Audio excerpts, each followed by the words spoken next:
So is everyone else able to record it? Yes. Okay, great. So welcome everyone to the Cosmic Ascension Waves of Light with myself, Soma ARah, and we're having a roundtable this evening, and we've got several guests. We have Lynn M Morris, Lyn Whiteman, we've got two Lyns, Stella Fairbairn, Jenny Berryhill, and myself, Soma ARah. I don't think I've missed anyone there. So yeah, welcome everyone to these crazy times that we're in. I've moved recently from the UK to Ireland, and which has been quite a shock because the UK doesn't have any kind of restrictions that we are having in Ireland at the moment, which is just horrendous. And I don't drive myself, but I'm living in a rural area, and to take the bus from A to B, it's very it's a real hassle to get on the bus to be able to show my medical exemption, which I was told the other day was not going to be accepted because it was an English doctor and not an Irish one, and the driver wanted to see a Irish doctor, so I'll have to get that changed over somehow, officially of course, because I like to have all the paperwork in hand. So I know that Stella is, well, sorry, let me backtrack. It's been a while since I've done a Zoom or a roundtable, so I'm feeling a bit rusty here, but I just wanted to share the thing about Ireland because it's kind of, I'm acclimatizing myself from not really having any restrictions in the UK and not wearing a mask to having to, well, not having to, because I won't wear a mask, but having to function to get from here to be able to go shopping and things like that. Where you're not allowed on the bus, and if you don't drive, then you're really stuck. So that's going to have a big impact on people. So if I'm sorry, what a terrible introduction. But if everyone would like to introduce themselves, and we'll go around, and then maybe we could touch in on how things are in Ireland, because Stella, you're also in Ireland. But we'll just go around, and whoever wants to start. Well, I'll kick off if you want. My name's Stella. I'm a musician and a singer. I'm an advocate for personal divine sovereignty. My teacher was a woman called Isis, who lived at the foot of the Tor, and I trained with her in goddess training for about 25 years of my life.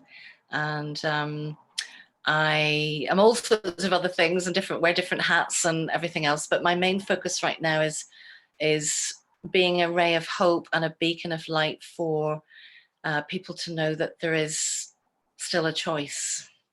And it seems to be that we don't live in a world right now where there are choices that are readily available. But the biggest problem we have, say, in the spiritual community is that people have no idea about law. They have no idea about divine law.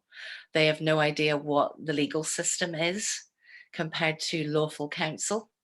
And we have lots of infiltrations in the spiritual community that are keeping people away from their sovereignty. So I think the biggest battle we have right now, in this spiritual war, which we're in, is educating people as to their unalienable God-given, creator-given rights, what those are, because those rights can never be taken away by any act or legislation. Those are your God-given, creator-given, source-given rights as a divine human being. And then there's the use of language and word spell, that's going around at the moment. So it's about educating people as to how to not contract with a system that wants to contract you in and dupe you and deceive you. So there's a lot of trickery around, and really my role is helping and assisting people in the background learn the terminology and the wording so that they don't get contracted back in to contracts that they don't want, and to stand in their divine sovereignty, to stand in their own power of creator, representative of creator here on the earth, and to be able to stand in their own truth, because that's really important right now, is that we are engaging the mother frequency. The mother frequency is really coming back to the planet, and we have to be able to stand firm with that wisdom of the mother and the grandmother energy. So, you know, my kind of focus right now is divine law and getting people aware that they have a choice, because you have free will. Even though the other side want to sidestep your free will, everyone needs to know that they have a choice, and there's certain language and wording that you can use to exercise that choice and your free will. So that's kind of me in a nutshell at the moment, but there's a lot more to that, obviously. But thank you, Soma, for having me on again tonight, and lovely to meet you again, Jen and Lynn and Lynn. Well, Lynn and I work together, Lynn Morris. So I'm pretty au fait with what Lynn's doing right now, which is amazing. So thank you. Honor to be here. Yeah, it's really, honest to God, guys, it's really great to connect in with all of you, you know, and I wish that I could do it more like on a private thing more than I actually do, because there's yeah, I just feel a big connection to all of you here. And that's someone asked me a couple of months ago, how do I choose my guests when I'm doing the Zooms? And I go for people that I resonate with, and that's how I choose my guests. So it's people that I resonate with. So yeah, and she was saying, Stella, just now about the law. I think that's really important. It's becoming so evident and obvious to me that I know so little personally about the law. You know, I don't have a clue about it, and I know that there's so many people that have no idea. You know, they just don't know. We're not taught. No, we're not. And well, if you want resources, like if anybody's listening to this going, I need to know, you know, I need to know what my rights are. I need to know what the rights are that can never be taken away. I need to know how to not contract. And there's a wonderful show, I think it's twice a week, with a Canadian guy called Christopher James. And the show is called A Warrior Calls. And he is full of information. His website is incredible. He talks about natural law, cosmic law, common law, you know, creator law. This is the laws that govern the universe, and little old planet Earth happens to be in this universe. And we need to know these laws. Everyone needs to do a crash course in divine law and natural law, because, you know, it's like what I hear out there all the time is, oh, this is awful, and look at this, and oh, look at all this, and we're getting uncovering. Of course, we're uncovering the entire shadow of the planet. But at the same time, you know, it's like, where's the solution?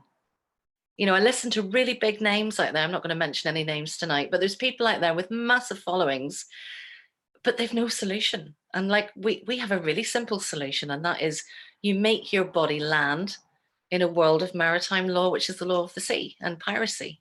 So you come back to the land, and then you align with creator, you align with your physical body, you have bodily sovereignty and integrity about what goes into your body and what doesn't. You get to choose. And then as you do that, that's part of the ascension process, is you align with Mother Gaia with your feet.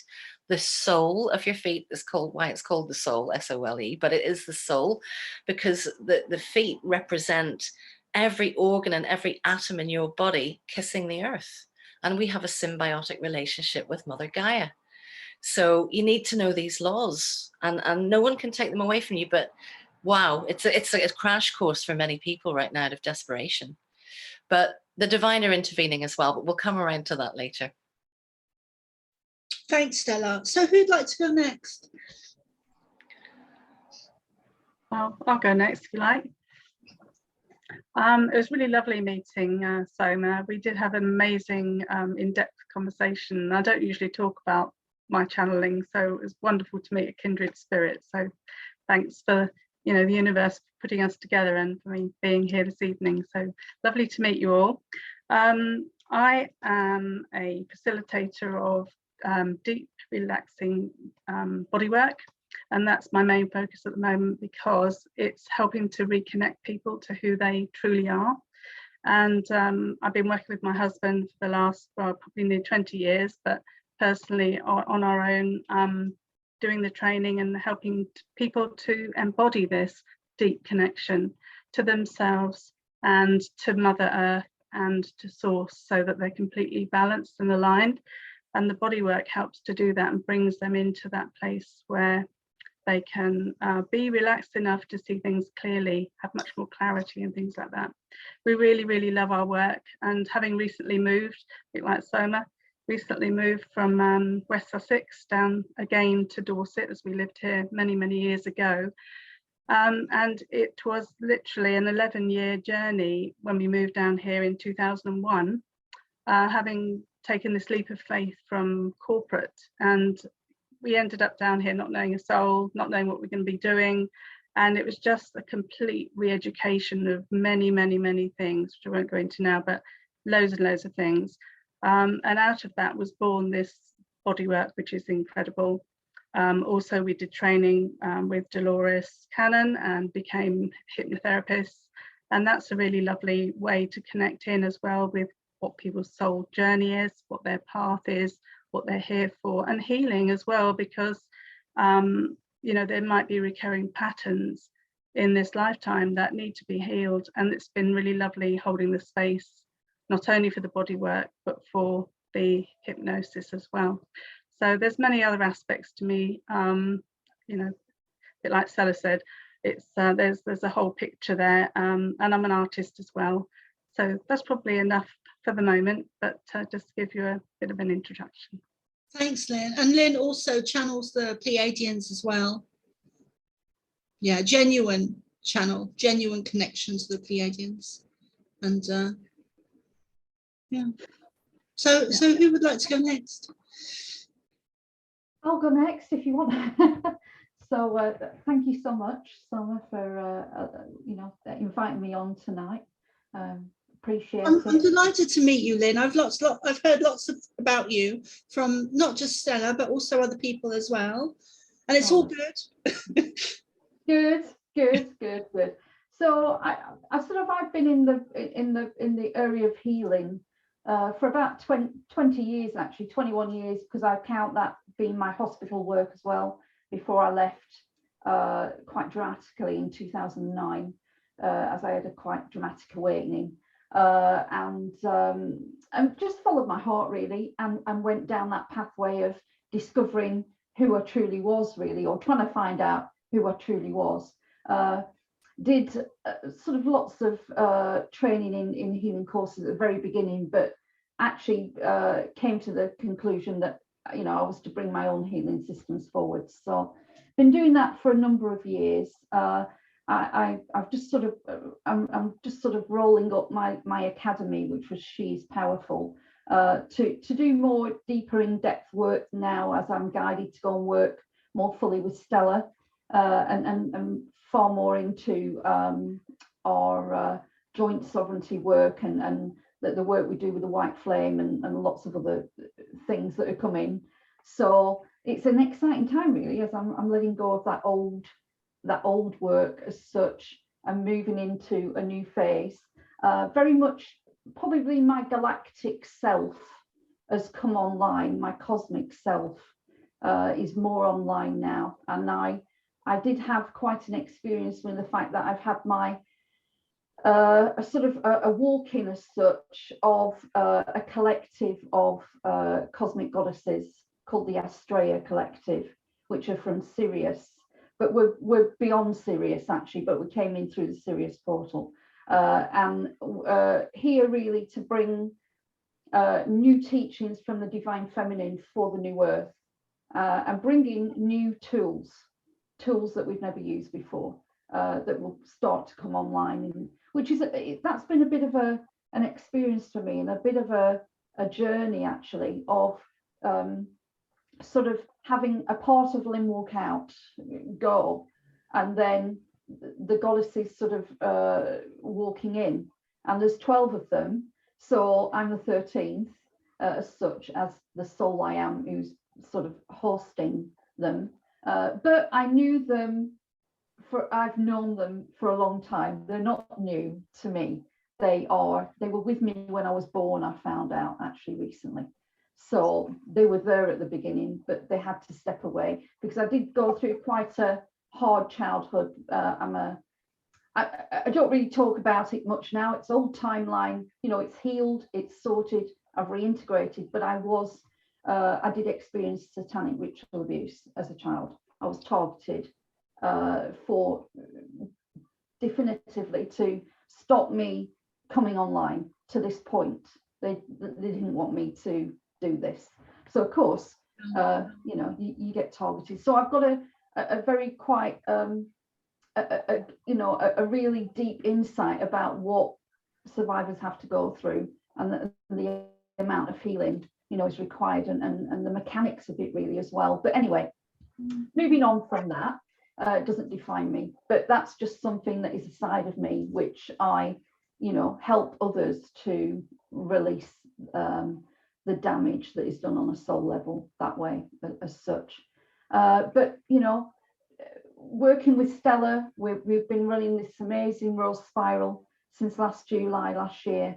It's just been phenomenal. You know, I've found my own soul evolution accelerate rapidly, co-hosting and facilitating with Stella, and we have such an amazing time, don't we? We have such an amazing time. There's about 30 girls with us, or a bit more, and yeah, what a journey we've been on. What a journey we've been on, and we continue to. You know, we're working with the New Earth frequencies and the Divine Mother Arc frequencies, and it's amazing. And as I say, I'm just I'm probably enjoying this part of my life the best. You know, it's just like, this is what I came here to do. This is why I incarnated, and it's happening right now. It's, you know, right in front of me. I think there's so many of us that are feeling exactly like that. Absolutely. And so whatever you've been through, we've all been through hard times, haven't we, as starseeds and light workers and high priestesses and whatever you want to say you are. We've all had a hard time. We've all had shit thrown at us and all sorts of stuff. But we got here. We're here, aren't we? Right now, and we're here to do the work and be the souls we were meant to be here at this time for humanity. So it's a great pleasure and an honor, and I can't wait for, you know, I can see New Earth, you can touch it, you can almost feel it, you know. So it's just an exciting time. So I'm so pleased to be with all of you here. Thank you, Lynn. I love what Lynn was saying about working with the girls in the Rose Spiral. It's like, you know, it sounds the Rose Spiral, it all sounds, and it's more like goosebumps and giggles, isn't it? It's goosebumps of downloads and divine truth, and just we're constantly buzzing, and then we're having a great laugh as well. But of course, everyone's supporting each other in conscious community, which is really beautiful for the women. So yeah, it's a real honor to work with Lynn. Yeah, amazing at holding space and bringing through information, and just, you know, an absolute joy. She came over again. We had a lovely week before Christmas, I guess it was, wasn't it? Yeah. And it was just lovely to connect and have some fun. So yeah, thanks, Lynn. Thanks for being on the journey with me, love. That's all right. You're welcome. Yeah. There was a couple of things that jumped out at me, Lynn, when you were talking. One was about our childhoods, because I think a lot of us, you know, did have a lot of abuse and trauma and things happen as a child. We were targeted because of who we are, because before we even knew who we were ourselves, we were targeted. And I had that as a child. As far as I know, I didn't have the satanic abuse, but I do feel that my family are negative energy seems to be working through them. And also the other thing that happened with me is that I did shamanic courses, and I remembered through those courses that, because I'd already started to channel the Pleiadians, and then I did shamanic courses in Ireland, and then I began to have memories of being connected to the Pleiadians as a child and in past lives. Yeah. And that's where I come from. And also the other note I took was that you and Stella have a very similar energy. You even almost look similar. You know, there's a real similarity there between you. And I don't know if I'm even seeing that just psychically on an energetic level, but there's a physical resemblance there as well. I think we're ancient sisters for sure. We've got the cosmic DNA. You could say that. Yeah, yeah. God, that's the big compliment. You say I look like Stella. Oh my God.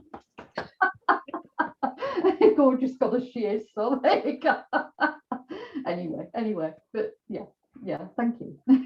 One of the questions I have for you later on, and I'm just saying it now because I'm bound to forget, but you were saying about a dramatic awakening. If you could share that with us later on, that would be great. Yeah, okay. Yeah. And so we'll move on now to Jenny. So good to see you again, Jenny. It's really good to connect with you. Yeah, no, I'm literally like buzzing in my chair. I had to grab some obsidian and some shungite to hold on to because I feel like we just stepped onto a rocket ship. And I can feel like the support of the star nations here with us. And it's feeling so just divine. My heart is really, really, really open right now. And it feels really good because, we're just in such a crazy time of a lot of us are in isolation and, just watching this crazy collective energy of separation and fear. And so to be able to step in and land in a space like this is, it's so needed. And I just want to say thank you for inviting me in here. And thank you to all of you that are doing that work to create your gatherings. And it's seemingly so much more important now than ever that as women, especially getting together, even if it's 2 of us or 3 of us, this is great. There's 5 of us here today to just continue to make the time to come together and, maybe don't even have a specific reason why, but just to get together and to begin to share. And it's so healing. This is just so beautiful and healing and inspiring and empowering. So just, a quick background on me. I live in Colorado in the US, and I live between Denver and Boulder, for anybody that's familiar with this area. We recently had the fires I think it was the day after Christmas or a few days after Christmas here in Colorado, and 900 homes burned to the ground. So the energy where I'm at is very, very heavy. And I've been feeling that for a few weeks now. So definitely feeling, protected and bubbled up in my home. And so just, doing my best to keep my light bright and my vibe high. And, I started my spiritual journey. I got pregnant in 2008. And at that time, I was really just a much different person than I am now, because I was running the 3D show. I was a business owner, a women's business owner, and I was traveling across the country selling my products. I created a t-shirt line for women called One Bad Bitch. And, it was just super, like empowering rebel chick wear, and I'm traveling, doing biker shows and concerts and, just living this large life, and then I got pregnant, and it was just like that reality of like, I can't do this anymore. But not to mention, I just really started to lose myself and who I was, because I had to carry on this persona of being this bad bitch all the time. And really, I wasn't feeling so bad anymore. I was kind of tired and ready for something else. Which led me to, I got connected into a mystery school, and it taught me just so much more about healing. And, I learned about Kabbalah. I learned about practical magic, earth magic. I was introduced to ritual magic, and that led me down the whole healing journey of doing shadow work. And I was so inspired by my own personal healing process through doing shadow work that I became a shadow coach, and I've been supporting people in having breakthroughs through, reframing their perceptions and just, finding new empowering beliefs about themselves and how to do shadow work, what it is and how to do it. And, but also that led me to the love of ceremony. And I was so fortunate to have met a very, very magical person named Chief Golden Light Eagle, who was doing Star Knowledge conferences. So I went to my first Star Knowledge conference in 2010. I was introduced to the universal and spiritual laws of creation, and the symbols, which you can see behind me, are these symbols of creation. And doing ceremony, doing Sundance, going on Vision Quest, doing healing journeys up on a hill, fasting, and so just, I was just, my spiritual awakening was so fast once I connected with the symbols themselves that, I can't not have them be part of my life. And so this is, one of my tools that I work with every day. To keep my light bright, to keep myself sane. And I also love teaching the individual messages that come with working with these symbols. I launched my channel finally last month called Moons of Ascension, where I get to share about these symbols and how to work with them in the Earth Star calendar. But that's kind of my little progression to where I'm at right now, and just super, super excited to be here to learn, to share, and to just celebrate that we are in one heck of a timeline right now that I'm really excited about. So I'll stop there. Thank you, Jenny. So one thing I'd like to share is some people will know that I've recently moved over to Ireland from the UK, and I'm still acclimatizing both with the weather and the gameplay that's going on over here with everything that's going on. So the island is much more restrictive, and you have to have paperwork and things to actually get into restaurants and eat and sit down and have a meal. And there's other places as well, isn't there, Stella, like cinemas and things. But also, yeah, it's the same up in the north, even though we're technically British in Northern Ireland, British rule. Part of the UK, you have to have a pass and papers for literally everything now. Yeah, I had an incident on I think it was my second or third day, where he told me I had to wear a mask to get on the bus. So then I had the choice, because I could either get on the bus and wear a mask, or I wasn't getting on the bus. And some of the bus drivers in Southern Ireland anyway can be real assholes, basically. So I wore the mask. The first time I wore the mask, I sat at the back of the bus, and I'm ashamed to admit it that I wore a mask, but I haven't worn one since, and I've no plans to, and this is with a medical exemption. So he made me wear a mask, and I sat at the back of the bus, and I had it on for like 5 minutes, and I literally felt like I couldn't breathe. So then I just kind of accidentally knocked it from my ear, and he couldn't see me anyway, I was at the back. And then when I got off the bus, I filmed him and filmed the number plate, because I wanted to get the number plate of the bus, and I wanted an image of him. So I filmed him on my phone, and he was busy, seeing to other people on the bus. And then, because there was a load of people getting off in a tiny village in Mayo, and in the middle of nowhere, basically. And so I filmed him, and then he saw me, and he came up to me and he whacked the phone out of my hand. And I was really shocked, just looked up and just stunned, like really stunned for a couple of minutes or a couple of seconds or however long it was. And then I reacted or retaliated or whatever, but I ended up slapping him twice. And I've never slapped anyone before in my life. First time, I'm 47, I've never slapped anyone. And I slapped him twice, and he was shocked. and I think he was more shocked than I was. And then someone came in between us and kind of stopped it. But that was my first kind of serious confrontation, and I've had another one with yesterday, I think it was. I went into Galway from Mayo, and he said if he sees me again, he's not going to let me on the bus because I have a UK medical exemption from a UK doctor, and he wants it to be an Irish one. He wants it to be an Irish doctor.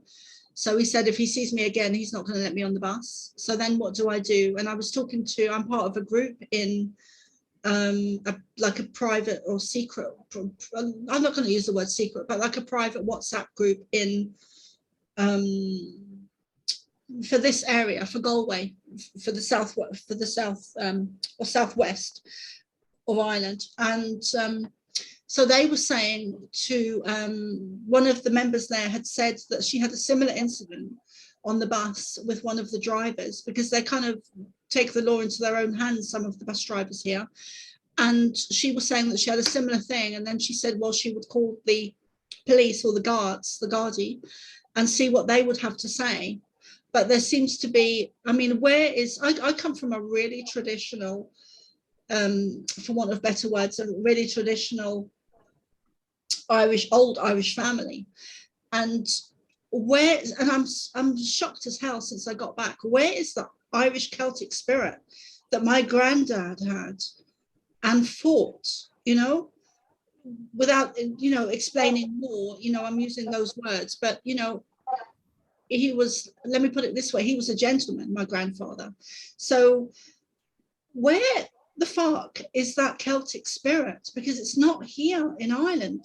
Yeah, like Michael Collins would be turning in his grave, wouldn't he? The revolutionaries, because Ireland is known as a revolutionary type, place, isn't it? Freedom fighters and all this kind of stuff from the history.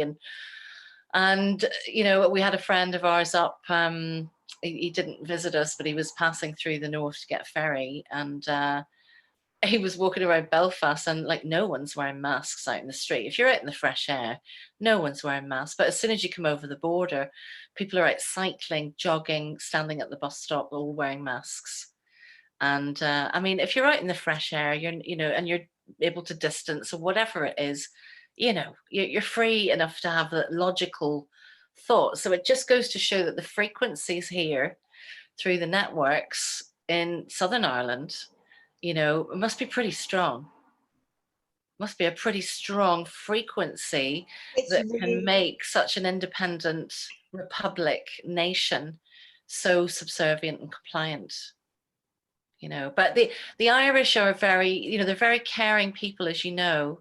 And, it's like no one wants to be culpable for someone's granny dying. That is the narrative, right? That all the world is looking at right now. And then there's ones that are questioning the narrative, or they're challenging the jurisdiction, or they're challenging something. And they're critically thinking, and they're able to critically think. But because Ireland is such an accommodating place where everyone knows everyone, and they all want to do the right thing. They don't want to be responsible for somebody's granny dying. Do you know what I mean? That's the mentality you have here. It's very family orientated. It's very matriarchal.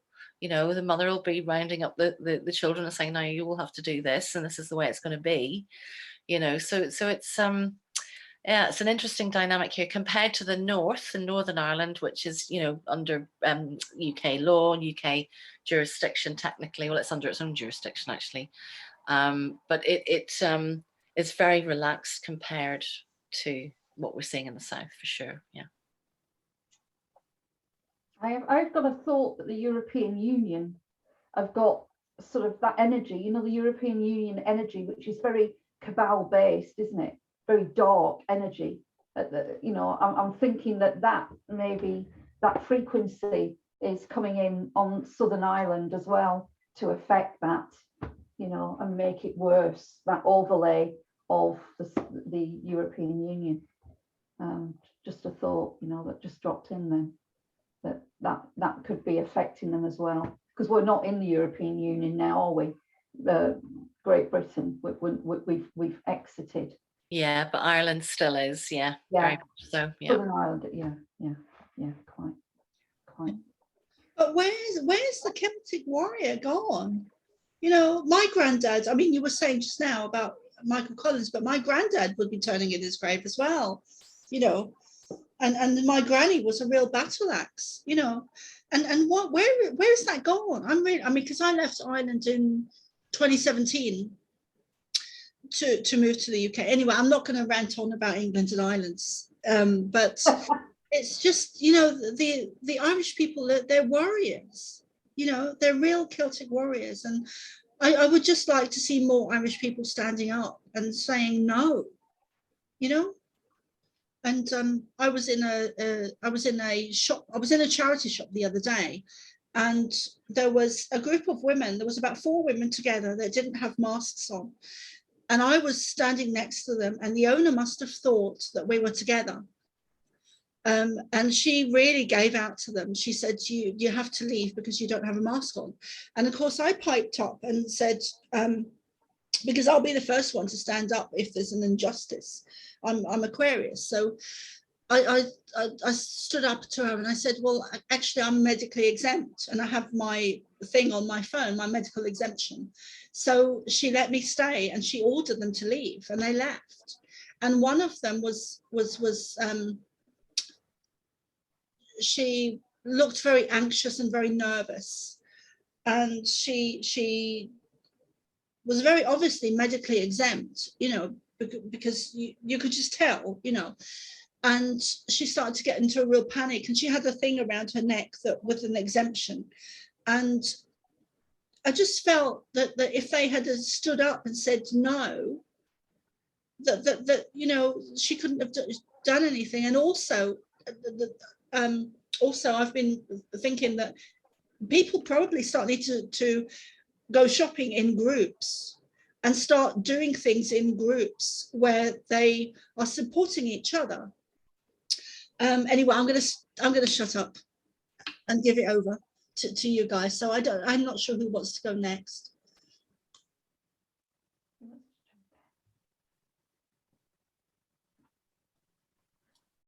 I guess I was on mute, sorry. Sorry, yeah. Yeah, I mean, so I've had my own kind of shift recently, and you know, I totally hear what you're saying. Just, you know, where's that spirit gone? Where did it go? You know, because here in America, you know, I'm in Colorado, and you know, we're still like, there's no mandate necessarily on a state level, but people are choosing to walk around in their masks, like in their cars, in the stores and everything else. And so I'm still finding that I have the liberty to have the choice, and you know, I'll go to the store without one, but I might be one of 2 people in the store that doesn't have one on. And so you know, I've been trying to play with the energy of the shadow. And you know, I was enlightened by something that somebody was talking about this whole needing to be right and needing to be liked, and how much of what I see around me is, you know, it's like one side is right and the other side is wrong.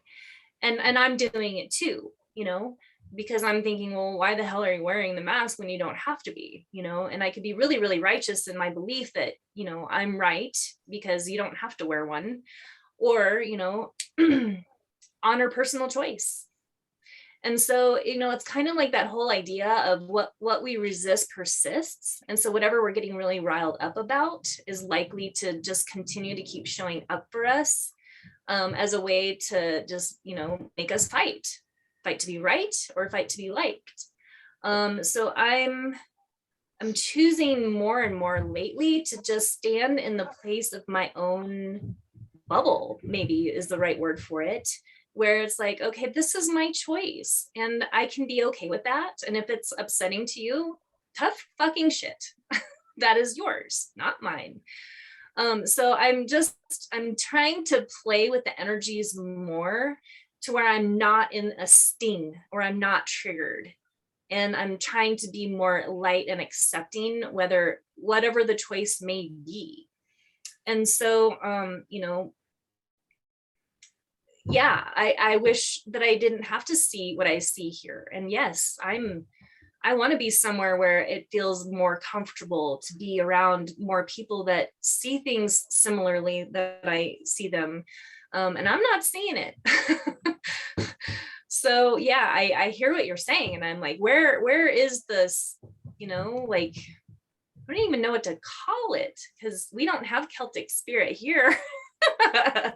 But maybe we need it. So I'll just say that much. I'm sure you do. I'm sure there's a plenty of Irish in Boulder, right? Or Irish bloodliners. Yeah. Yeah. I mean, where we are, I'm actually, well, also, you know, like, I'm a sovereign being. I've done my sovereign degree. Okay. And I am, I create my own reality. I command my pathway now. Yeah, you command.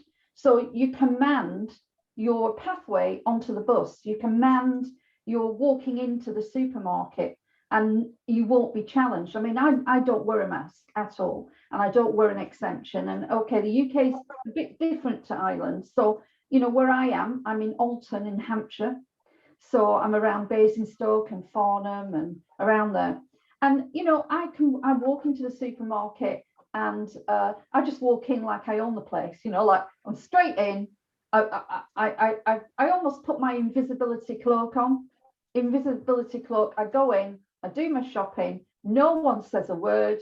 I pay for my shopping and I go home. I walk in clothes shops, bars, restaurants without a mask on, and I just go and sit down or whatever, you know, and boom, I've got away with it so far. Because I don't expect to be challenged. Now, the only time I was challenged was about 2 weeks ago when I was looking for a ring, right? So I was looking for a ring with my husband, who's just retired. So suddenly there's some dosh coming. So I've been looking for an aquamarine ring for I don't know how long. So he said, I'll take you into town. Let's go and have a look at rings. So I walk into Goldsmith's Jewellers in the middle of a shopping centre with no mask on. My husband hasn't got on either. And I'm looking at aquamarine rings, which are £1,000 or more. And this woman just walked straight up to me and went, would you mind putting a mask on, please? And I went, yes, I would mind. And no, I won't put a mask on. And she just looked at me and went bright red. And I said, I really don't think I want to spend my money in here, actually. So I walked out. But, you know, I mean, it's not her, you know, she's just conforming with society. She's just doing what, you know, the others want her to say. But I'm doing okay, actually, where we are. You know, and I'm seeing people without masks on in the supermarket, and I tend to give them a wink if I can, or I give them a nod and I go, or do this, just to give them a bit of encouragement, like, well done, you know, or a wink or something. And quite often they'll wink back, or they'll start laughing. So I think it's good encouraging each other, you know, and propping each other up. But we'll get there. You know, remember, this is temporary. This is the death throes of the cabal. It's the pushing down hard on us to try and make us conform, and it's not going to work. And at some point, it's all going to come tumbling down. So it's sort of, I know we have to put up with it at the minute, and it's how you view it and see it. But I can't see this going on. I can't see this here in 12 months. I think we'll have got to the root of the problem. You know, it would have been revealed by then, hopefully to the greater public. But we're okay this end. I have a question for you, Lynn, because Yeah. I've heard other people say February and March this year, things are going to start to shift. Have you been told any dates of when? What I can say, because you know, I'm sure Stella can talk about this as well, and because me and Stella work together very closely, and we know that the divine, the white flame of ascension has been brought down and anchored on this planet. It's here now, right? And it hasn't been here for I think it is 26,000 years. It's not been here, and it's here now. And that energy is so high, and is the God, you know, is source energy, and the divine mother energy at its highest. we are going to see, I think, a rapid sort of deceleration of their agenda, because they will just not be able to cope with that frequency on this planet. Yeah, that frequency just will obliterate and show everything for what it really is. So I can't say February, March, but what I'm feeling is past the equinox, which is March, isn't it? March 20th, March 21st. I think you're going to have a rapid sort of acceleration of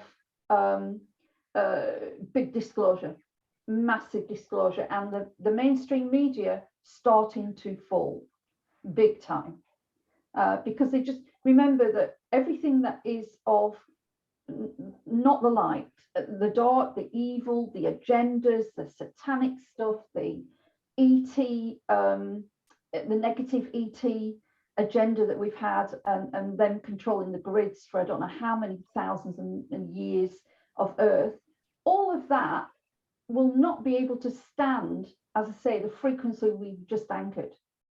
And we've got our grids back, and they are on borrowed time. They are on borrowed time. So we are going to see improvements. It's just, as that frequency has to get around the planet and it has to do its work. So, and as I say, it's actually a really positive time, more than ever so before.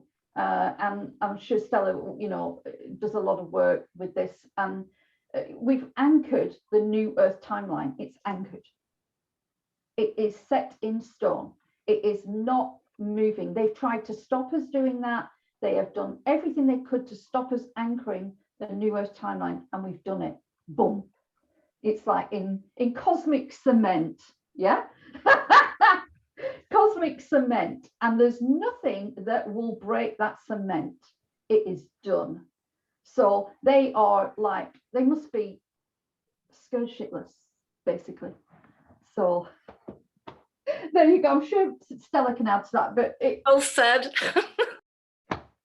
cosmic cement, girls. There's no way they can do anything to stop that now. No way. Well, I'm happy to come in. I'm aware that Lynn hasn't had much airtime here, so I'll speak into this a little bit, Lynn, and then if you want to come in after Lynn, because I'm sure you've got messages and things that you know what's going on. But the thing with and also Jenny, Yeah, and also Jenny, and Jenny's been on a couple of times. Yeah. Jenny's been talking. I really enjoyed what Jenny was saying, and that really resonating, especially one bad bitch or whatever that was. I love that. And then all of a sudden you're holding a baby going, nah, this is not a good mother figure. Like, I love that. I thought that was amazing. But just to give people a bit of hope, Lynn and I are working intensely in the background.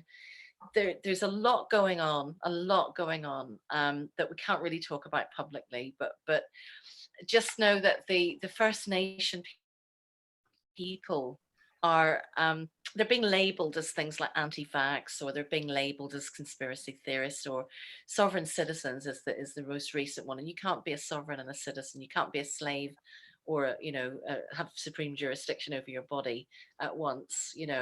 So there's all sorts of things going on in the media at the moment. But the First Nation people across the earth are incredibly in touch with spirit. And they are incredibly awake, and they're telepathic, and they're highly evolved. Especially, let's talk about the Aborigines in Australia. They're 7-strand DNA. They're very, very adept at telepathy and working in the higher. And we had a meeting with one, just before Christmas, after the solstice, and the tribal elder Queen said to me, yesterday the ground shook and we knew you were coming. They are connected. They are totally online. And then they're like, oh, look where we've been duped. We've been duped at the body level, at the birth certificate level, at the divine law level. And they are really, really embracing creator's law now. They're like, there's only one law here, and that's the law of one, which is creator law, right? Divine law. divine justice. So, you know, the hope is that these, it's like the tribe of many colors is gathering. Okay, they really get the divine sovereign decree, they get creator law, they get all that stuff, and they suddenly say, oh crikey, you know, and our kind of, you know, skills were tested, shall we say, because these people do not muck about. You know, they will not give you the airtime of day unless you're coming from your heart, you're coming from source, and you know, you're dealing with very highly advanced beings who are on the earth as guardians and custodians of this earth, and they know how to work in harmony with Mama Gaia. You know, that's their thing. So, you know, they are suddenly grabbing the nettle here. They're doing it. They're starting to stand up, and they are, you know, there's two timelines playing out. There's the love timeline, which is the new earth timeline that Lynn was just talking about, which is the white flame of ascension, which is the temple of the white flame of Isis. It's the divine mother frequency. It's blasting around the planet right now, that if there's any shadow pieces willing to, you know, be kind of unshackled from you, then it's all going to come up to be seen. And that includes things in the media. I mean, look at the BBC building right now. There was a guy up there apparently who created the young boy with the flute, but it looks phallic, and there's a man holding him up by the arms on the front of the BBC building in London. And apparently the artist and the sculptor, you know, abused both his daughters. And what kind of a message is that? You know, so he went up with a hammer, I think, and he's been bashing this statue to get rid of the boy on the thing, because that just is, that's public notice for paedophilia, right? You know, holding onto a flute, but it looks like a phallic, you know, thing in the child's hand. It's like, come on, guys, do you think we're stupid? You know, people are waking up to this. So those narratives that are AI driven, remember, our mainstream media is not run by people, it's run by a supercomputer, you know, and several supercomputers, you know, have been running the show for a very long time. We just get puppets and representatives that show up and just they're talking heads for the narrative, right? So you've got to remember, you're not fighting against humans here or humans in power, you're fighting against a machine. And the only way to win against a machine is to unplug from it. So what the positive timeline is allowing us to do is to unplug. The divine sovereign decree is your ticket out of that AI matrix control of your bloodline and your energy and all that stuff, your sovereignty. You're reclaiming that back from the machine consciousness, and you're going, I want to go on the natural, organic nature timeline. I want to go on the timeline of love. And the divine are orchestrating this at a very high level. That's all I want to say.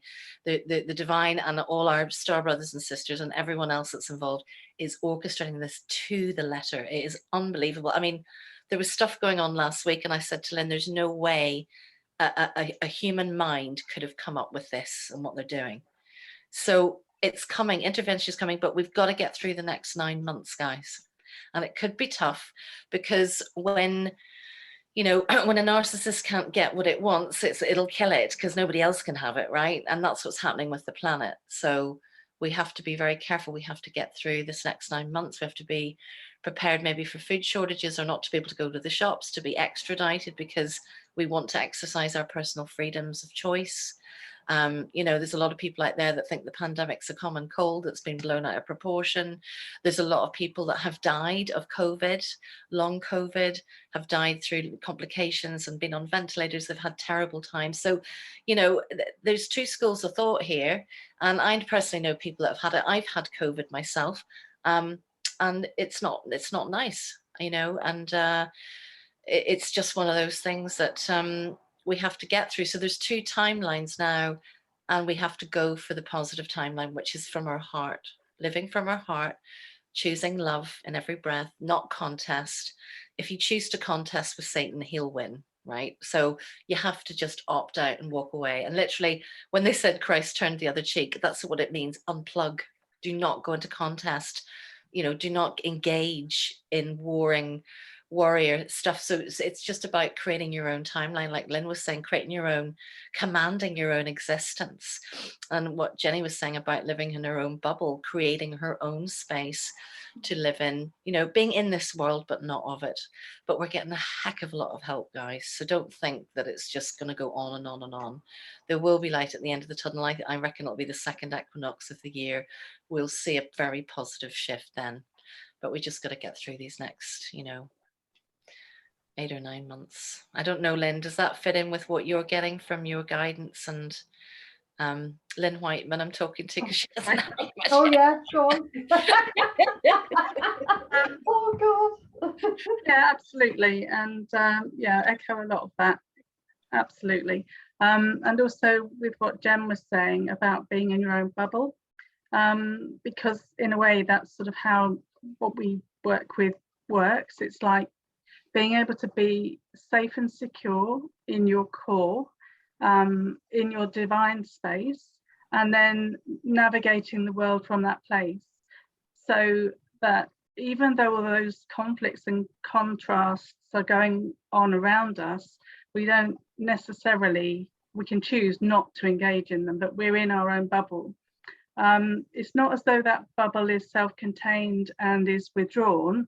In many ways, it's because you're in your core that you can actually expand outwards. So you can handle a lot more because you are strong in your space, and you've got this sort of zone that just keeps rippling out from you, which is anchored firmly in the ground, and it's anchored firmly with source, and it's anchored firmly in your heart.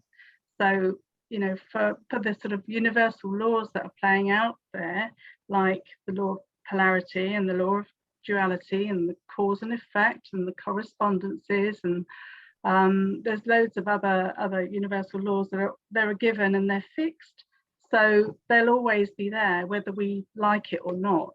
And that sort of really sort of epitomizes the matrix. So if we want to be out of the matrix, we have to choose to function from a different place to where that shadow is constantly playing.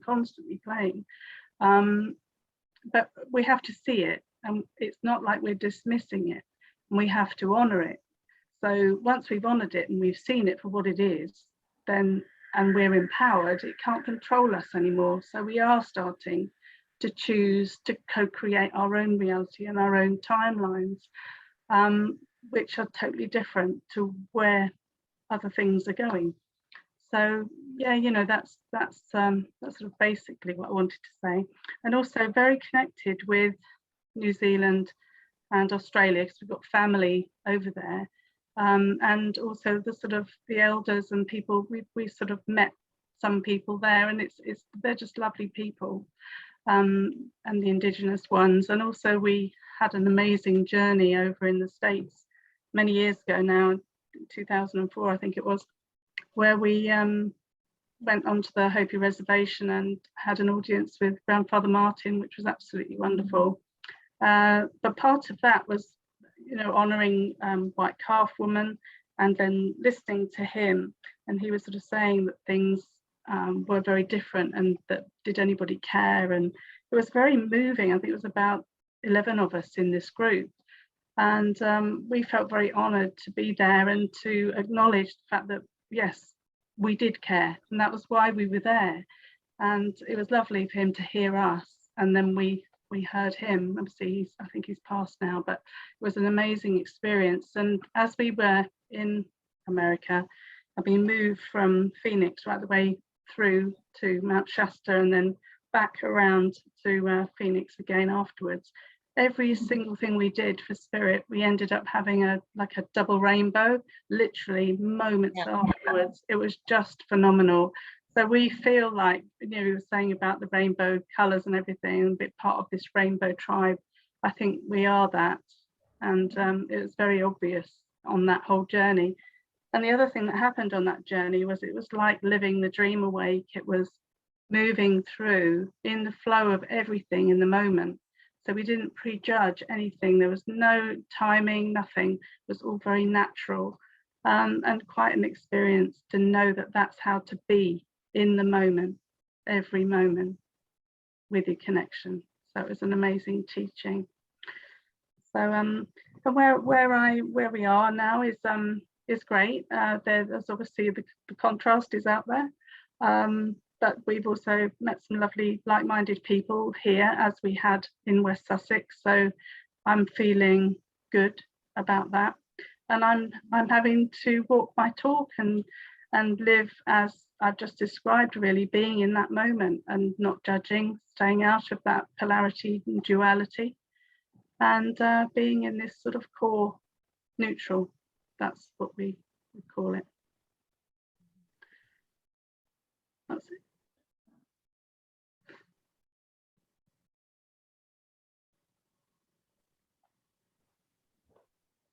Soma, you're on mute. I love that. I love what you were saying about White Buffalo Calf Woman. You know, she's coming in really strong right now. And just, you know, the resonance of the First Nations people, you know, the First Nations peoples, Indigenous elders, you know, this is a calling for them now to step into their true power, but they need to know that divine laws here, you know, you were talking about the law of cause and effect, and the other side of being duping and tricking and deceiving for so long that people have kind of forgotten that there is the law of karma, and it does apply to every being in this universe. It's not just to us poor folk here, like have to take accountability and self-responsibility. So the divine has sent a lightning bolt to the planet called the Divine Sovereign Decree, and that has a technology inside it called spiritual equity. And spiritual equity basically means if you, from this day forward, if you do anything bad, you do anything out of alignment with nature and the evolution of the soul, you're accountable. But you have to have a bit of training to be able to wield that sword, right? But a lot of the light warriors and the light workers that have that ability to hold a high frequency, you know, are learning, and all of a sudden that, you know, we rescind the spiritual equity now back on these beings that are doing horrible things, you know, and all of a sudden they've been getting away with it for, you know, millions of years, and all of a sudden they're like, oh shit, I've been found out, or I'm accountable, or oh shit, there's a big pile of karma. I mean, Lynn Morris, my colleague Lynn, has a wonderful story. I don't know if you feel to share it, Lynn, on public channel, but when you did your Divine Sovereign Decree, the spiritual equity went back on to your father, right? And when Lynn went in to look in the higher realms, because he's passed on, she looked into the psychic world, he's sitting there with a huge pile of karma all around him. And he has got to work through that, right, Lynn, until he learns love. So it's a win-win. From the divine, they've come with this lightning bolt to say, right, enough's enough, stop hurting these children. Children, you know, if we don't have children on this planet, we don't have a planet. We don't have a future. So divine mother energies come in and gone, right, enough of this. So Lynn, maybe you want to share a little bit about how that was, because you didn't, I think the decree's kind of like, yeah, they get it or you don't. You can't train and learn about it. It's just, you have to feel it, don't you? Yeah. Because I've been, you know, I used to write my own decrees in my academy for certain things, like to break free of former past life relationships in other lifetimes, to try and take you out of the loop of sort of control, and, you know, if you were sort of kept meeting up with a narcissist or whatever, you know, whatever it was. Anyway, I kept searching for this thing that I knew existed, but I didn't know where it was, if you know what I mean, until it got to 2018, 2019, and I could feel that I had this sort of shadow, a huge shadow, and that it was buried deep. And then, cut a long story short, Stella assisted me to do the decree. So when she presented the decree and started talking to me about it, I got it immediately. It was like, this is what I'm looking for. This is what I'm looking for. So I did the decree. Now, because of my background as a child and being satanically ritually abused, there was a satanic contract running down my father's side of the family. Now, that contract was heavy and horrible, and it had come down from earlier generations, it didn't just come from my dad, it had gone through earlier generations, but my dad also had a history of going into secret societies and not playing, shall I say, for the light. He was on the left-hand path. I was on the right-hand path. He was on the left-hand path. But we've all had our dark lifetimes, haven't we? And we've done things because we have to learn that.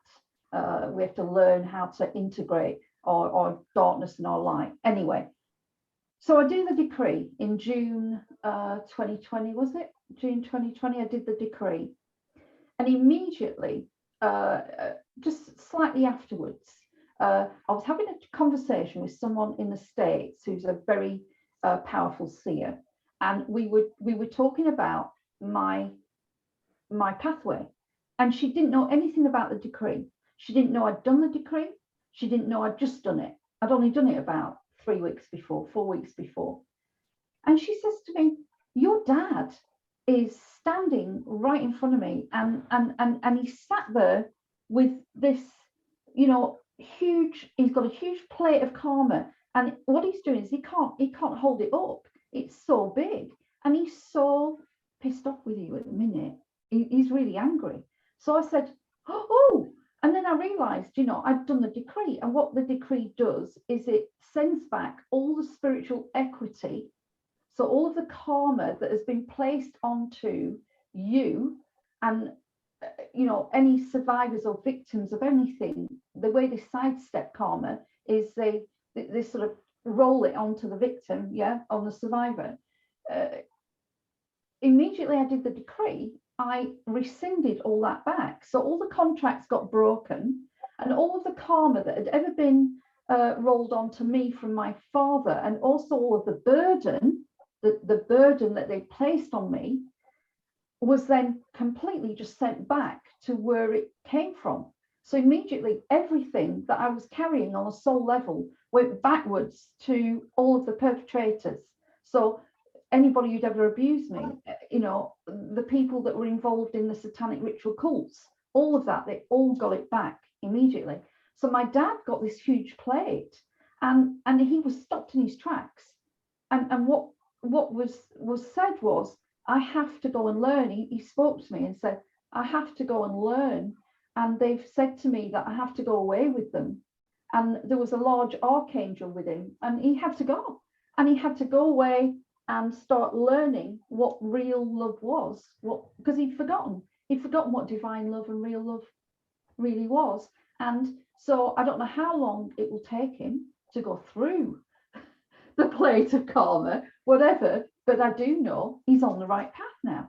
He's on the right path, and he can't go and reincarnate on some other third dimensional world, wherever that might be, or the old timeline, and then go and reincarnate on it, because he's been stopped and he's been brought back into alignment with source. So I've actually broken the contract for him too, and all my ancestors. I mean, how amazing is that? And that's what made me cry, you know, when she started talking to me about it. And I realized, like, how amazing that I'd done that for him too, so that, you know, I'd stopped it. And also he couldn't do that to anybody else, because he was part of it. He didn't abuse me, but he was part of the sect, so he knew what was going on. He gave his permission, you know, all of that stuff, turned a blind eye, all of that business. So it's a very powerful thing, and it's been a very powerful thing since. And as you know, it is, and I've seen so many, you know, I deal with a lot of people that, or have done, that have got fragmented inner child from torture and abuse and SRA work and all of that. I deal with people, you know, that have got you know, all sorts going on a soul level, and I just, you know, we always make sure they do the decree. And I mean, as soon as you do your decree, immediately, you know, as I say, you're just liberated from all of those soul contracts and that spiritual equity. And it's just I've seen it, proof in the pudding. I'm part of it, but also seeing other people and how they've blossomed after they've done it has just been amazing. So what a gift from the divine, which it was. You know, the divine gifted us that, and wow, yeah, it's amazing. So, yeah. I did mine as well. Sorry to interrupt, Lynn. I did mine. My divine sovereignty decree, and yeah, really powerful stuff. Really felt a difference. And me and Stella were talking about it in a previous interview, so I won't go over it again. No. Yeah, I'm looking forward to doing to talking more with Stella about that. Maybe in another interview we could go more into the divine sovereignty. But yeah, that's really powerful. And I wasn't sure at first, but because you have to put your blood on it, and I wasn't sure about that at first. But then I was speaking to a friend, Diane, who Lynn knows as well. Lyn Whiteman knows Diane, and she was saying, no, it's fine. And so then I did it, and it is really powerful stuff. So anyone listening, you know, do go and get it and done. But and so when you give your blood, that piece of paper with your blood on it, you keep that piece of paper. That doesn't get sent anywhere. It has your blood on it, and you keep it. So yeah. Sorry, I just wanted to add that. Yeah, you're reclaiming your bloodline. That's why you give the blood. You're claiming your bloodline back to source. You're saying that, you know, my bloodline belongs to source, to the divine, and it's not going to be contracted out anywhere else. It belongs to the divine. So that's why we do the blood stamp, you know. But Stella can talk more about that another time. But yeah, that's my story. Just that, and it was just, as I say, so amazing that someone who didn't even know I'd done the decree described this plate of karma that had just been served back. So I thought, wow, that's proof for me. That's wonderful, magical. So there you go. Come at Lynn if you dare. Yeah, quite, absolutely. Can you imagine all that karma then going back, all that equity going back to the dark controllers? Like, they're being like mud splats, aren't they? You know, all that equity going back at them. That's what, you know, they need that. They have to have it so they can bloody, you know, move on, and we need to get them off the planet, don't we? So they need their equity back so they can bloody, you know, we can get them off and out of the way. One thing that's coming to mind, as we were talking, some of you guys were talking earlier, because the Pleiadians years ago, they showed me that the one of the first things they showed me, actually back in 2009, I was living in Lewisburg, actually in Ireland, they showed me that all of the systems on Earth are run by negative ET energy. All of the systems on Earth are run by negative ET energy at the top level, at the top layer, and that all of the sacred people have been targeted throughout history. The Native Americans, the Aborigines, the Irish, the Celtic, the Africans, the Maoris, even the travelers, you know, and they all have a strong, all the sacred people, they all have a very strong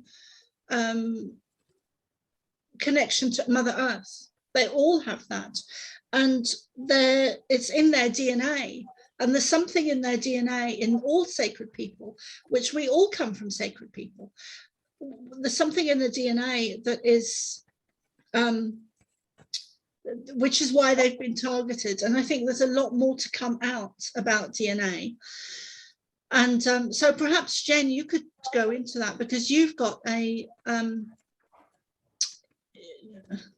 yeah, perhaps Jen, if you could go into that a bit, about anything you want to share about Native Americans. I don't know if I'm using the wrong terminology, but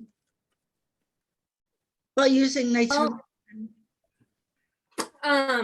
Yeah, I mean, there's just been so many things firing off as each of you are sharing. I guess there's a couple things that want to come through just to kind of circle back on some things that have been said. And one is, you know, you were asking, what are we going to see in the future, in the timelines, you know, something about springtime. And, you know, I too have heard that there's going to be some kind of shift in the spring. But what I'm finding myself doing is not being cautious, but I don't want to live in a place of hopium anymore. So like false hope, So I think that if we're going to be looking toward the future, that is a place of uncertainty. And a lot of people are not comfortable with uncertainty, and that can, living in a future timeline can bring up fear. And so that it felt important to share that, because there might be something really amazing just on the horizon, but we cannot stop the work that we're doing in this present moment to continue to hold the line, because we're constantly creating. I mean, we could create something that's going to change everything tomorrow, the next day, springtime. We have to kind of celebrate that we are these amazing creator beings, and really in the present moment is a way to stay strong and to really continue to anchor and foundation, build on your foundation. Just constantly one brick on top of the next, and we don't have to race there. Let's take some time and really feel into what it is that we do want to see, because things are going away and we don't necessarily know what to fill it back up with. So just kind of pausing and having a moment to say, well, what do I want to put in place of that now that that's going away, and ask for the guidance for that to come in, because there are so many helpers, as we're recognizing that they want to come help. The Arcturians have amazing technology that they want to help us with. But we have to ask for it. That's honoring cosmic law and free will. So I just wanted to kind of touch on that, and also just the fact that this oneness, the oneness template seems to be really coming in strong. We're moving out of duality. And so what does all of that mean? And so I've been asking, please share, how does this look? How does this work? How does it look? And it's the Orions that came to me to share with me about this thing they're telling me is called a diamond code. And it has to do with the Lords of Light and the Lords of Darkness. There's the center pole in the middle where you're at the neutral ground, but you have capacity to fall into fear, and you have capacity to fall into love and faith. So we have the light and the dark, but if we can stay balanced, that means we're in this kind of center pole alignment. But they're showing me this pyramid that, like this way represents love, wisdom, and power, but this way is an inversion, being like fear, guilt, and shame.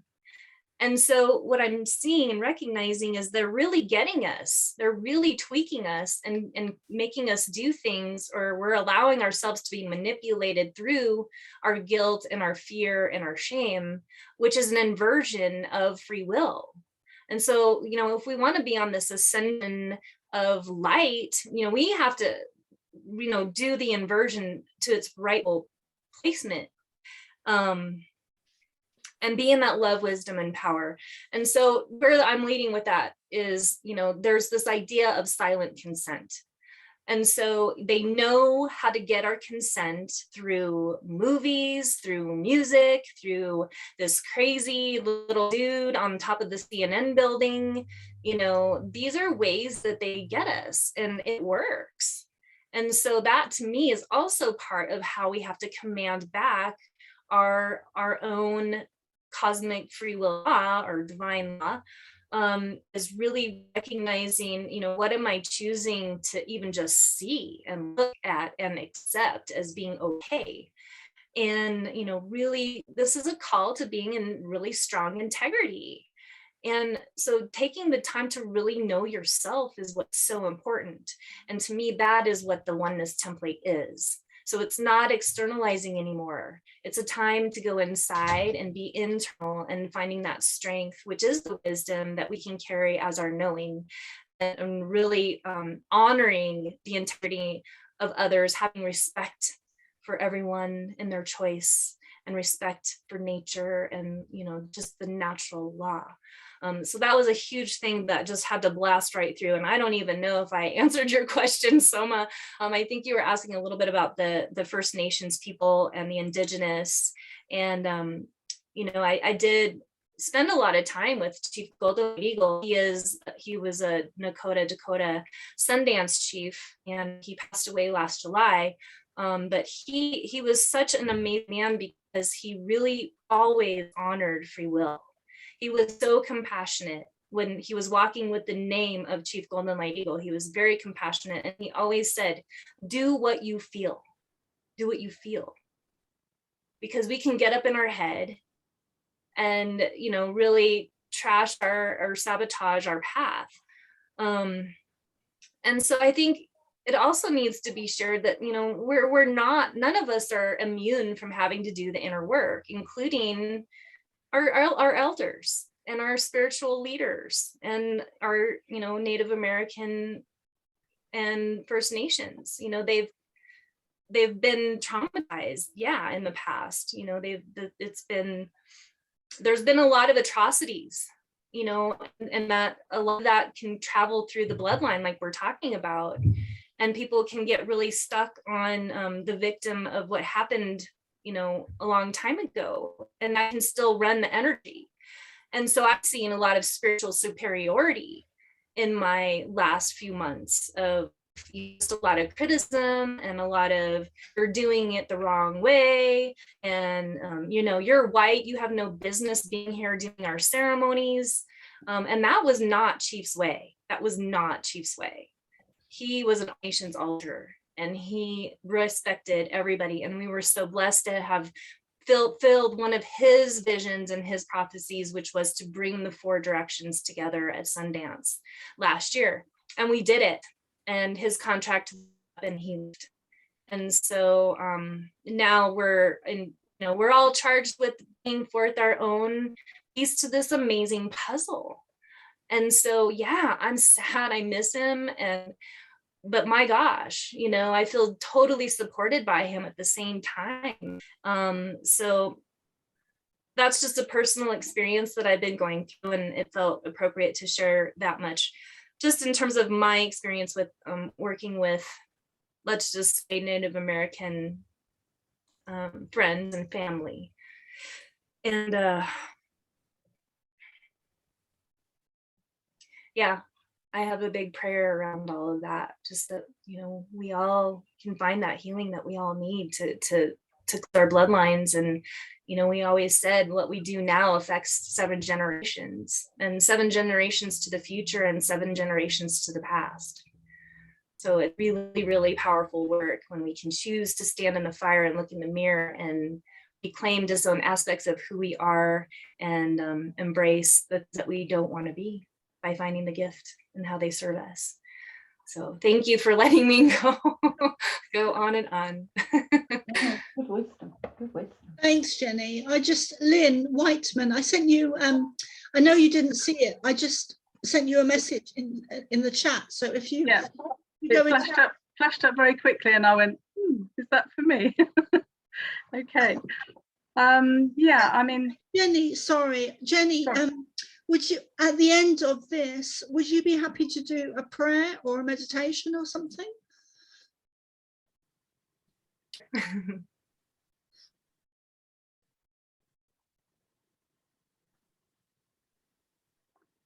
Are you saying like right now? No, but just later. Okay, yeah, whenever, yeah. Thanks, Jenny. And so back over to you, Lynn, sorry. It's okay. It's okay. There were a few things that were coming up while you were talking, Jen, and the sort of main thing is basically about that inner knowing that we all need to have access to, because that's our navigation point, really, moving forward. And that inner knowing isn't available from the mind at all. It's all about the feeling. So over the years, you know, we've realized that the only place to get that inner knowing is to be in your heart. That's the only place to get it. We can think our way around things, we can try and fathom things, we can sit and mull it over in the mind, but the mind is just there to help us make those choices, because it's always, you know, left or right, or this or that, or right or wrong, or whatever it is, day and night. All those choices are up there, and they're in the world, in this 3D matrix. So the way to sort of get out of that binary and duality situation is to just be in the heart, so you can actually navigate from there and have that inner knowing. Also, all of the archetypes are there very much around us as well, historically and now. where there have been all of those opposites happening, where, you know, different things across the circle have all been relevant at certain times, possibly in past lives as well, very much so sometimes, where one uncovers that something has happened in one life, and then it swings around the other way in the next life, because that's the whole pattern of how we're meant to be learning. And another thing is that, you know, all of the clearing that we do, if we come up against something that's shadowy or opposite, once that's been cleared, knowing what to replace it with is a very valid point, because we can't just leave that vacuum there, because something else may well drop into it. And it's basically my husband who brought this to mind as well, but it's as though once something's cleared, you have to fill it with divine love. You cannot leave that space there just empty. So that's very important. Navigating at the moment, I mean, because I've had a move and it's been like 6 months and more of fairly, I think I mentioned before to a few people about these curved balls that came out of nowhere. But it was amazing, because we've been doing this regular Zoom meditation with a few groups of people, and yesterday was absolutely phenomenal. And we all knew that there'd been a shift probably about 4 or 5 days before, because everything was different and the energies were just phenomenal. And I sort of felt that the connection was reinstated, because it's been a bit sort of haphazard over the last little while. So you know, just watch this space. There might be, not necessarily tonight, but there might be some more channeling that will come through now, because I think the disruption, possibly even, you know, we've been in receipt of various forces that have disrupted. So, you know, things feel a little bit more stable now, and moving forward, that energy, I mean, it's there now, but it's just beginning to return. So hopefully some Palladian channeling will come through. I'd love to do a joint one with you, Lynn, maybe a live thing or something where we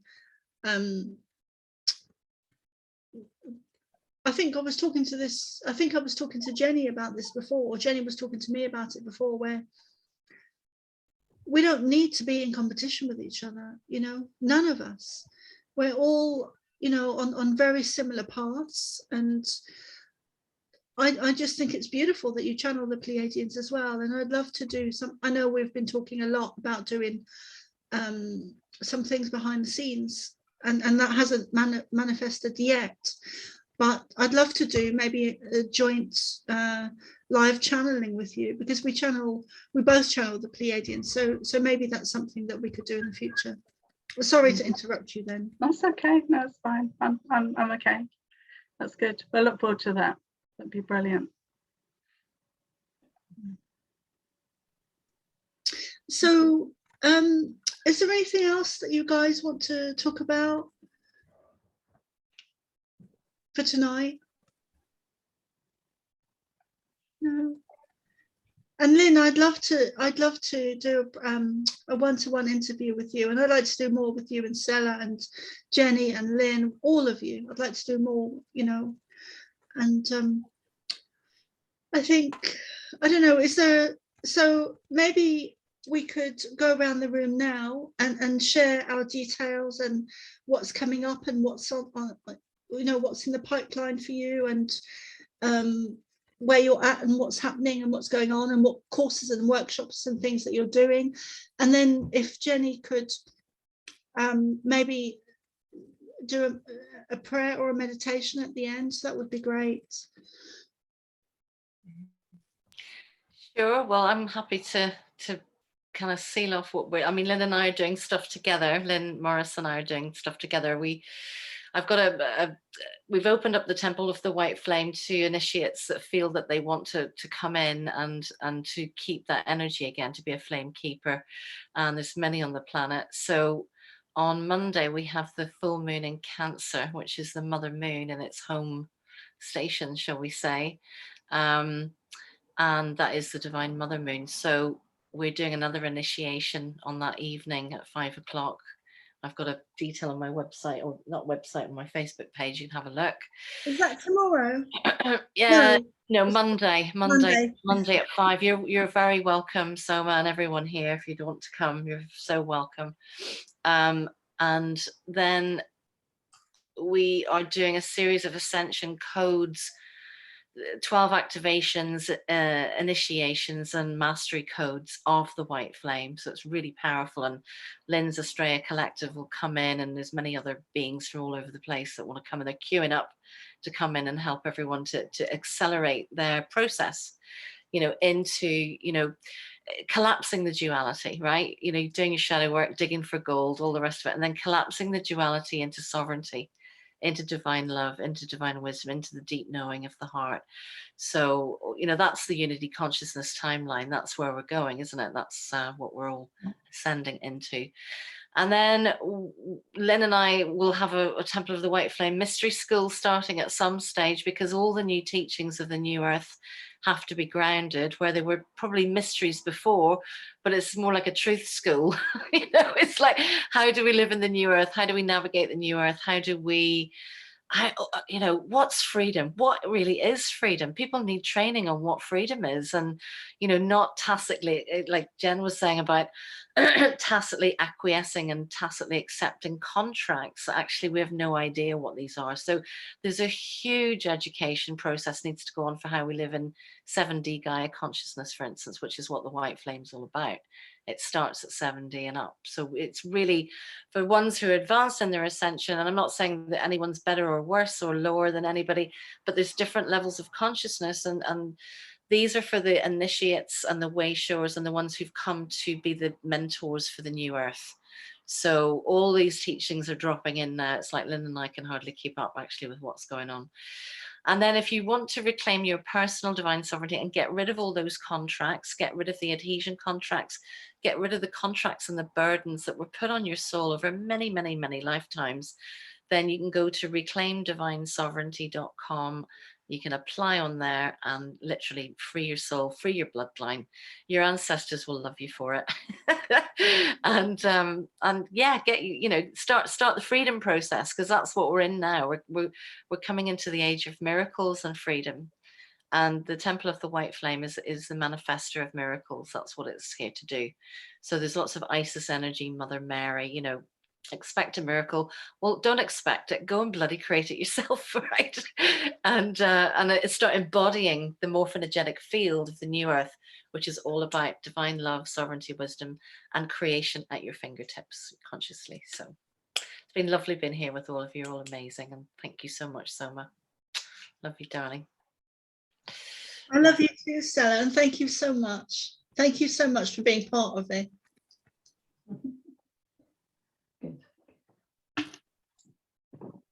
Shall I go there? Just quick, I mean, already Stella's mentioned what we do together, but I do have just a couple of other things I do, which is intensive inner child sessions, quantum inner child sessions. So if, someone is really struggling with fragmented inner child and they've had severe abuse or whatever, then I do offer a service.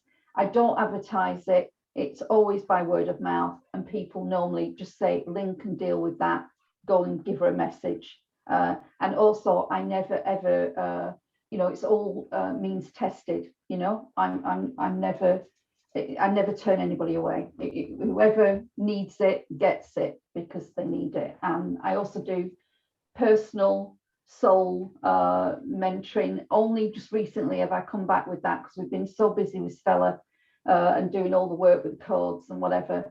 But I occasionally take an old person on. So occasionally I do soul mentoring. If the right person could, they just seek you out, don't they? And you sort of, you recognize them, they recognize you, and then there's a click. So I'm doing that as well, but generally, most of the work I'm doing now is we're doing it together, me and Stella. But that's me for the moment, yeah. And just enjoying a bit of space now, because this is my new room, because my son just emigrated to America on Tuesday.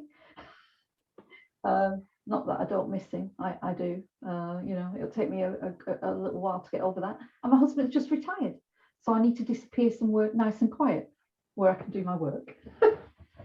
So yeah, there you go, that's me.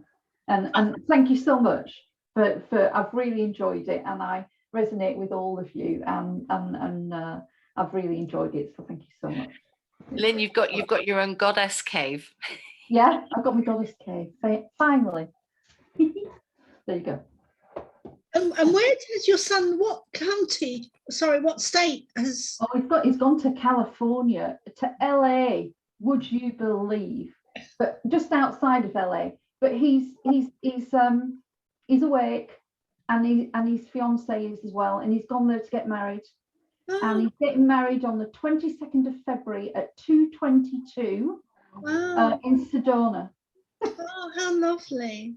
Well, you know, we can't go there, but it'll just, yeah, a whole new life for him, a whole new chapter. So yeah, it's wonderful. It's wonderful. Wow. Yeah, it's good. There you go. So shall I go next? Yeah. Okay.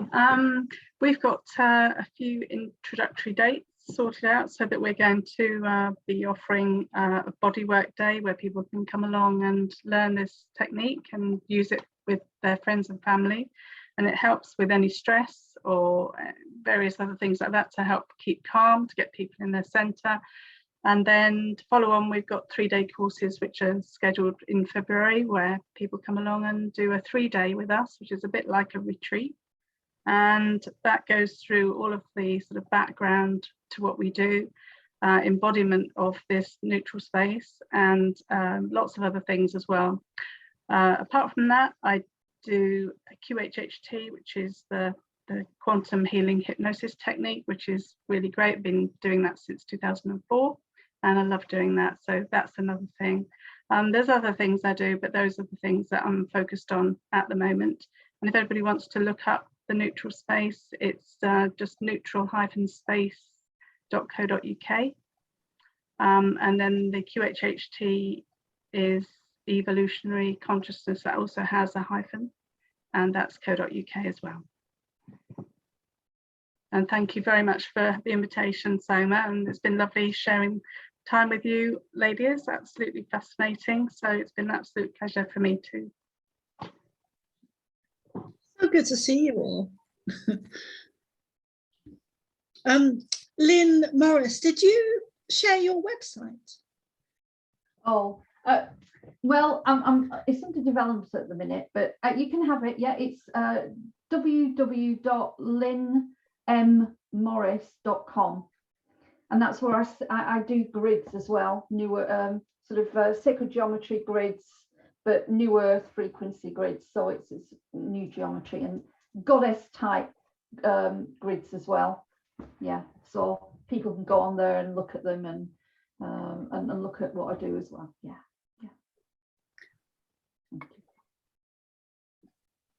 And Jenny, do you want to share your how people can reach you and what you've got coming up?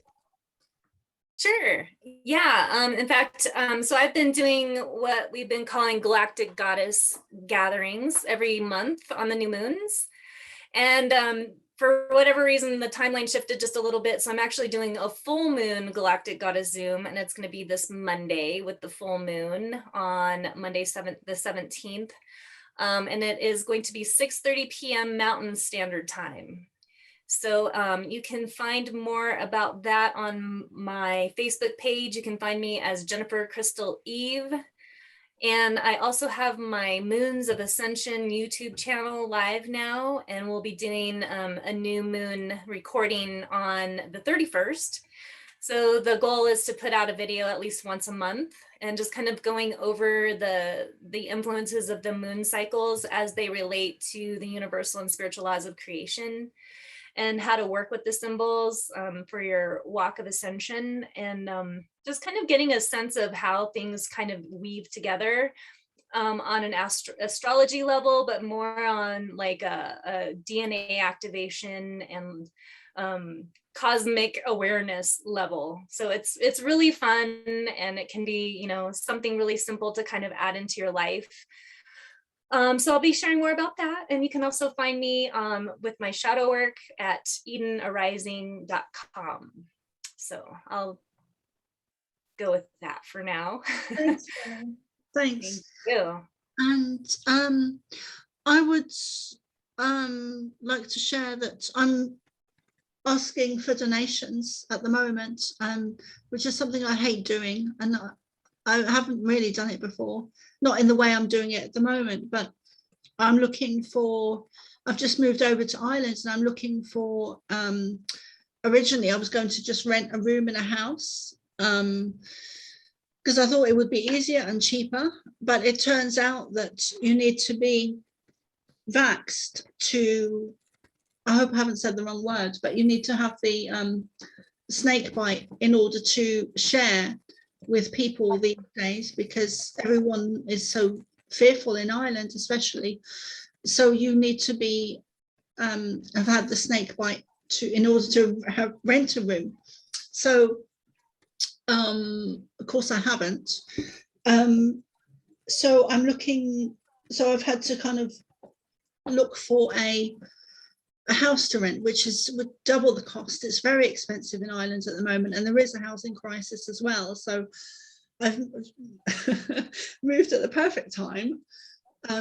So I'm really asking for donations at the moment, because I'm going to have to pay a lot more rent than just renting a room in Ireland, which I'm not going to be able to do, I don't think, unless I find someone that's awake, aware and conscious with everything that's going on. So if you would like to send a little donation or whatever you can afford, my website is thepleiadianchild.com. My email is thepleiadianchild@hotmail.com. My Facebook is Soma ARah, SOMAARAH.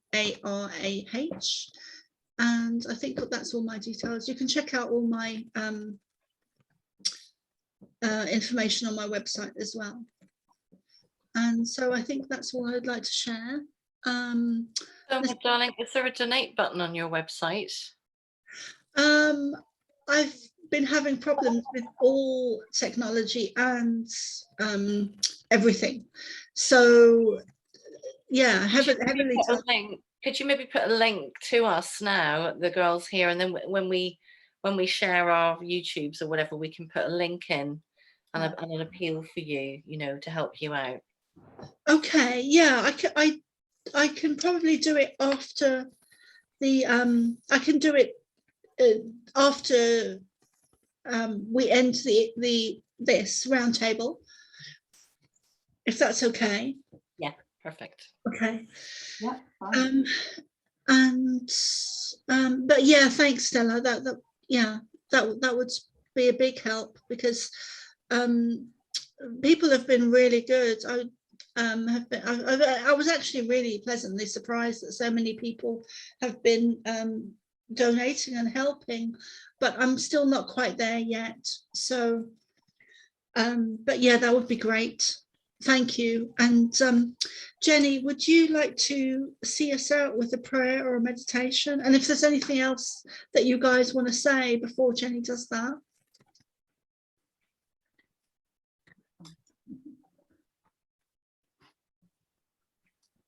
So what I'm hearing is they would like for me to sing a song, and these songs they come from the Pleiadians. They were brought to us through White Buffalo Calf Woman, who is from Pleiades. And so since we're kind of in the spirit of honoring divine sovereignty, they're saying that we can all kind of have our own personal prayer that we can place into the collective as this song comes through. And it is a song that honors the sun and the moon. And the sun is such a powerful healer that can actually, if we use our eyes to listen to the sun, can bring us great healing waves of light. And it can activate and stimulate our hypothalamus gland, which is, we call that in the place of the back of the head here where that bump is, the well of dreams. And So the hypothalamus gland is actually a master gland that directly ties to your immune system.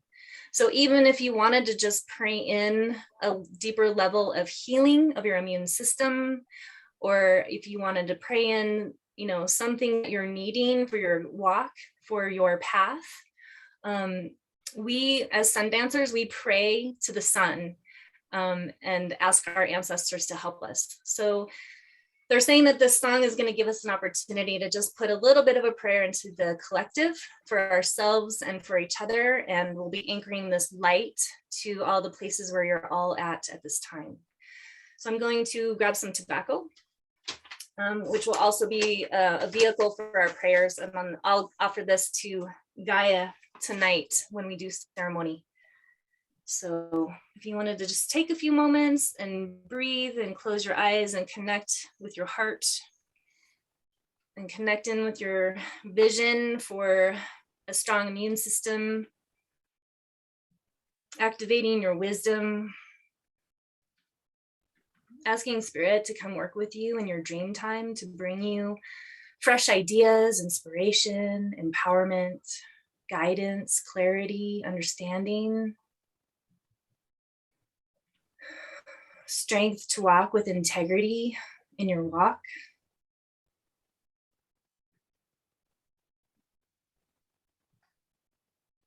And to be guided with having a soul with stamina, with love and wisdom and power. And begin to visualize the beautiful rays of the sun penetrating your skin, reaching into that beautiful place inside of you and those glands in your mind, in your head, your pineal gland, your pituitary gland, your hypothalamus gland. Imagine yourself stretching your arms up into the rays of the sun with your palms facing the sun, ready to receive.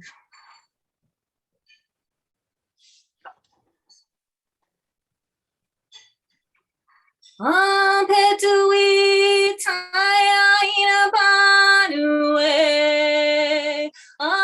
Petui taya ina panue. Maka ojaya taya ina panue. We. Petui taya ina panue. Maka ojaya taya hina panue. We. Happy we taya hina panue. Happy we taya hina panue. Maka ojaya taya hina panue. We. Happy we taya hina panue. Maka ojaya taya hina panue. We.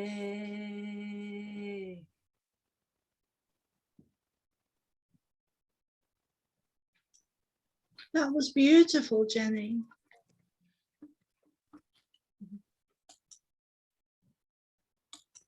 Thank you.